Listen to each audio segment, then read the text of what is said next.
This was like 100% of the transformational cases did this. None of the non-transformational cases did this, that sort of result. And one of them was that in the transformational cases, at the end of a process of engaging people and coming up with ideas and making proposals, what typically happens at that point, even when organizations engage people in helping in a change process that's being mandated, generally people come up with ideas and then they give them back to leadership to do something with.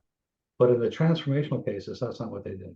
What they would do is there would be a couple of day long event where people would be engaged and coming up with new ideas about how to do something.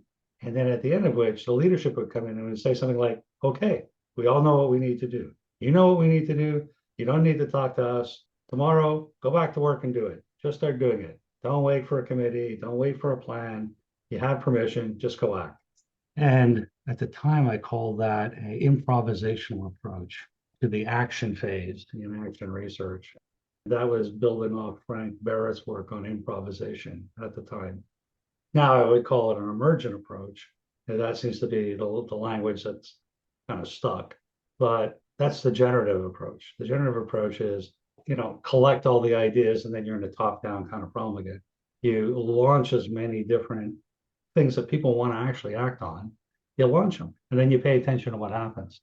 And what happens after that is quite fateful. And that's where a lot of my attention has been. Because if you launch that and then step away from it as leaders, then it tends to just dribble away.